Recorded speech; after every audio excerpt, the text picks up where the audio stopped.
Everyone, welcome back to my YouTube channel drama movie secret. तो आज हम episode 2 the typical family का explain करने वाले हैं। तो चलिए स्टार्ट करते हैं। नेक्स्ट एपिसोड के लिए मुझे सब्सक्राइब कर लें। तो एपिसोड के स्टार्टिंग में वॉक वांचू का बचपन को दिखाते हैं, जहाँ वो लोग लॉटरी की टिकट को जीत रहे होते हैं, खेल रहे होते हैं बचपन की, जहाँ वो एक फीस क्रैक जीतता है, फर्स्ट प्राइज़ जीतता है। वो बहुत ज़्यादा खुश होता है जीत कर। तो ये कोरिया का एक स्पेशल डिश होता है जो खा सकते हैं और अलग अलग शेप का होता है। तो जब वो लेकर आता है, फिर वो अपने घर लेके आता है, जहाँ हमें दिखाया जाता है कि उसकी मॉम शुरू से स्टॉक मार्केट को देख रही होती है, जैसे उनके पास उस टाइम से ही पावर होती है फ्यूचर देखने की। तो जब वो लेके आता है, अपनी मॉम को दिखाता है कि मॉम मुझे फर्स्ट प्राइज़ मिला। तो उसकी मॉम गुस्सा हो जाती है और उसको लेकर के उसे तोड़ देती है। अब तोड़ देने के बाद वॉक वांचू को बहुत ज़्यादा हर्ट हो जाता है ये बात की वजह से, और वो उसे तोड़ने के बाद भी उसे नहीं छोड़ते और उसे हिट करने लगती है, मारने लगती है। और वक्त वॉक वांचू बस उसे फीस को देख रहा ही होता है और रो रहा होता है, और उसी में वो आंखें अपनी बंद कर लेता है। और अचानक से वो वापस से पास्ट में चला जाता है। और फर्स्ट टाइम होता है कि वो पास्ट में जाता है। इस फर्स्ट टाइम वो अपनी पावर को यूज़ करता है। तो वो देखता है कि वो कैसे पास्ट में आ गया। तो हमें पता चलता है कि वॉक वांचू जब 9 साल का था तभी उसके पास ये पावर आ गई थी कि वो वापस अपने हैप्पी मोमेंट में जा सकता है।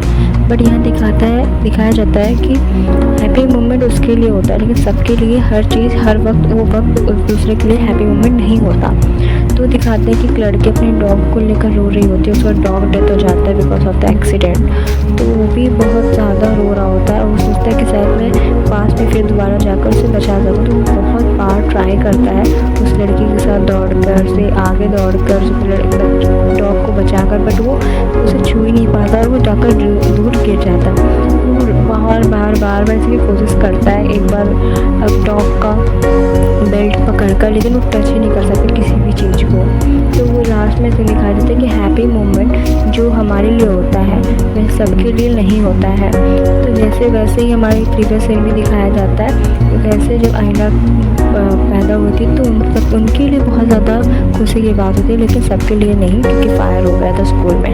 तो हमें फिर प्रेजेंट में दिखाया जाता है कि एक बाइक वाला आदमी आईना का पीछा कर रहा होता है। वो वॉक वांचू उसे देख लेता है, इसलिए आईना को कहता है कि हमेशा फ़ोन में मत लगे रहो करो, कभी कभी अपने आसपास देखकर चला करो। और ये फ़ोन सिर्फ गेम्स खेलने के लिए नहीं, मुझे कॉल करने के लिए भी है, और जो तुम कभी करते नहीं। तो साइड में डस्टबिन के बारे में टेडी बियर भी दिखाया जाता है, जो और कोई नहीं आईना नहीं फेंका होता, कि उसे लगता है कि पैदा हो। फिर हमारा सीन शिफ्ट होता है। वॉक वांचू मॉल जाता है आईना का पेट गिफ्ट लेने के लिए। उसे लगता है कि शायद रैपिड ने इसलिए फेंका क्योंकि बहुत बचपन वाली चीज़ थी। और हम देखते हैं फीमेल डेट को, टूडाई को, वो वहाँ होती है और सब पे नज़र रख रही होती है। तो ऐसा जानते हैं वो फ्लैट फैमिली है, तो नहीं जानते एपिसोड 1 देख ले। तो जब उन लोग के बीच में हम लोग के बीच में वो पीछा कर रही होती है, कहीं उसका शर्ट फट जाता है और वो फिर भी कुछ नहीं कहता, चला जाता है। तो टूडाई उसके लिए शूज़ लाती है आईना के लिए, तो उसे दे देती है कि इसे आईना को दे देना ऐसा बर्थडे गिफ्ट। तो वो ले तो लेता है, लेकिन उसके बदले पैसे रख देता है। फिर अचानक से जब वो चला जाता है तो फिर अचानक से फायर अलार्म बज जाता है। तो फिर वॉक वांचू वापस आता है और इतनी हड़बड़ी में वो उसे हाथ पकड़ लेता है, जो कंसोल है।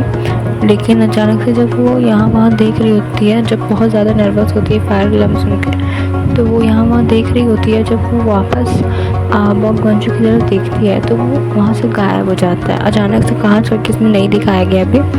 तो वही सोच रही होती कि अचानक से कैसे गायब हो सकता है। और जब फिर हमारा सीन शिफ्ट होता है वॉक वांचू के घर पे, जहाँ वो आईना को गिफ्ट दे देता है। वो शूज़ पहन के बहुत ज़्यादा खुश होती है, उसे बहुत अच्छा लगता है। यही देखकर वो भी बहुत खुश होता है। लेकिन जब आईना उसे देख लेती है वो नर्वस होकर वहाँ से चला जाता है। बहुत क्यूट मोमेंट होता है डॉटर और उसके में। तो फिर हमारा सीन शिफ्ट होकर नेक्स्ट डे दिखाया जाता है, जहाँ टूडाई को ग्रैंडमा ने जिम में बुलाया होता है। वो लोग बात कर रहे होते हैं टूडाई और वॉक वांचू की डेट सेट करने के लिए, जैसे वो जल्दी से शादी कर ले और वो ग्रैंडसन दे दे। तो वो कहती है कि शायद मैंने 2 बार शादी की है, इसलिए आप बहुत सोचते हो कि मैं फिर शादी कर लूँ। वो तो चाहती ही शादी करना, बट फिर ऐसे ही मस्का लगाती है और फिर कहती है कि आप बहुत टायर्ड हो, इसलिए आपको टी पीनी चाहिए, मैं टी बना के लाई हूँ आपके लिए। और फिर जब वो टी पी लेती है तो बहुत सो जाती है ग्रैंड। फिर हमारा सीन शिफ्ट होता है डेट पे इन लोगों की, जहाँ वो ग्रैंड माँ ने सेट किया है। तो वहाँ कहती है कि आपकी मॉम ने ये डेट सेट किया, तो आप इस नहीं भी आ सकते थे। तो वो कहता है कि ये कोई गुड आइडिया नहीं है एक डेट सेट करना, पर मैं अपने पास से उससे नहीं बोल सकता। तो फिर ये सीन शिफ्ट होता है, यहीं ख़त्म होती है सीन। फिर ये सीन शिफ्ट होता है आईना के ऊपर, जो अपने डैड को फ़ोन करती है, कोई प्रॉब्लम में होती है वो, क्योंकि और वो कहती है मैं जुंगयांग पार्क में हूँ, आप प्लीज़ आ जाओ। तभी डोडाई ही फ़ोन उठाती है और कहती है कि अब आप तुम्हारे डैड नहीं आ पाएंगे, लेकिन मैं उस पास हूँ तो मैं आती हूँ। तो वो कहती है कि नहीं मत आओ, फिर वो रख देती है। तो वो सोचते हैं शायद नर्वस होती है, आईना की आवाज़ सुन के लगता है डोडाई को शायद वो प्रॉब्लम है। तो वो जगाती है वो कॉन्जू को कि आईना ने कॉल किया था, और वो ये बात सुन के बहुत ज़्यादा शॉक होता है, क्योंकि आईना ने कभी उसे लाइफ में कभी कॉल ही नहीं किया है। तो फर्स्ट टाइम कॉल किया, तो वो उसे लगता है शायद वो आदमी जो सुबह आईना का पीछा कर रहा उसी ने कुछ किया है। तो जब वो लोग वहाँ जाते हैं ना, तो वो आदमी भी दिख जाता है। तो उसे लगता है ये इसी ने आईना का पीछा किया। तो वो कॉन्जू से फाइट करने जाता है, और ये फाइट का भी फनी सीन बहुत होता है, और क्योंकि वो उसके हेलमेट में मारता है, और ऑफकोर्स किसी भी हेलमेट में मारोगे ना तो नहीं लगेगा इंसान को, लेकिन वो पंच मारता है। और वहीं डोडाई उसे एक्टिंग दिखाती है कि तुम ऐसे गिर जाओ। तो उसकी डोडाई की एक्टिंग देख के वो भी गिर जाता है, वैसे ही एक्टिंग नाटक करके वो भी गिर जाता है डोडाई की तरफ। और वो कॉन्जू कहता है कि मेरी बेटी के आसपास दोबारा तुम मत दिखना, वरना ऐसे ही तुम्हें पंच मारूंगा। हाँ, और ये एकदम नीडर बन के वो कहता है, बहुत शोक करता है। और फिर यही इसकी आवाज़ सुन के आईना वॉशरूम से निकलती है और अपने डैड को बुलाती है और कहती है आपने उसने क्यों मारा, उसने क्या किया। तो वो कहता है कि ऑनेस्ट रहो मुझसे और डरो मत, मैंने उसे ऐसे बहुत पंच मारा है। लेकिन आईना को देख करके ना, तो कहीं ना कहीं उसे समझ आ जाता है कि आईने को क्या प्रॉब्लम है। तो वो जाके कन्वीनियंस स्टोर से सैनिटरी पैड ले आती है और बस उसे कॉन्ग्रेचुलेसन बोलती है। लेकिन जब उसके डैड कॉन्ग्रेचुलेसन बोलते हैं, वो अपोजिट बहुत अपसेट वाला प्रॉब्लम ही है, तो वो डोंट सेटअप बोल करके वो चली जाती है। और फिर थैंक यू बोलने के लिए जो अपनी बेटी की हेल्प की उसने कहीं ना कहीं, तो डोडाई को ड्रिंक के लिए बोलता है, और वो हंसकर कहती है कि ये ड्रिंक ही है और थैंक यू, तुमने मॉल में भी मुझे बचाया।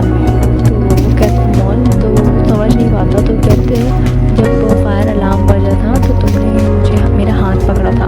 तो कहते मैं कभी भी हाथ किसी लड़की का नहीं पकड़ाऊँगा, इतने साल में तुम्हारा क्यों पकड़ूँगा। तो कहती शायद तुम फ्यूचर से पास में आए होगे मुझे बचाने के लिए। वो कहता है कि ये सच नहीं हो सकता, तुम खुद से इतना बड़ा झूठ कैसे कह सकती हो। अगर मैं आया भी होगा ना, तो मैं कभी भी तुम्हारा हाथ नहीं पकड़ सकता, मैं किसी भी लोगों को टच नहीं कर सकता अपने पास्ट में। और ऐसे भी तो वो कहती शायद तुम अब खुश हो मेरे साथ रह के, और बहुत ज़्यादा चीज़ें लाइन बोलती है शायद तुम मेरे साथ बहुत खुश हो रह के, इसलिए तुम उस मोमेंट में जा सकते हो जिस मोमेंट में मैं रहती हूँ। तो वो कहता है कि ऐसा नहीं हो सकता। तो वो कहती है कि कौन जानता है, शायद तुम अब वापस पास में जा सकते हो। तो वो उसको इग्नोर कर देता है और फिर ड्रिंक करके लगता है। लेकिन जब वो घर जाता है ना, वो कहीं ना कहीं ये बात सोचता है कि वो इतना बड़ा झूठ खुद से कैसे बोल सकती है। तो वो इस बारे में सोच के वो अपनी आंखें बंद कर लेता है। शायद उसे लगता है, उसे कहीं नहीं लगता कोई लड़की इतनी बड़ी झूठ तो बोलेगी नहीं। तो वो आंखें बंद करके, लेकिन जब वो आंखें बंद करता है ना, वो पास में चला जाता है, और इतने साल बाद 7 साल बाद वो वापस उस पावर को रीयूज़ कर सकता है, और वो बहुत ज़्यादा शौक होता है। और जब वो फिर से वो पावर यूज़ करता है, तो हम जानते हैं कि पास्ट को जैसे देखा है तो वो किसी भी चीज़ को टच नहीं कर सकता, सिर्फ देख सकता है पास्ट में। तो जब फायर अलार्म बजता है तो डोडाई को खोजता है, और फर्स्ट टाइम ऐसा होता है ना कि सब वाइट एंड ब्लैक होते हैं, लेकिन सिर्फ डोडाई कलरफुल होती है। और ये बहुत ज़्यादा आंसरिंग अभी इसमें दिखाया नहीं है, तो नेक्स्ट एपिसोड में दिखाया जाएगा कि डोडाई को कैसे टच कर सकता है, और वो सिर्फ वो क्यों कलरफुल है। नेक्स्ट एपिसोड के लिए सब्सक्राइब कर ले, बाय।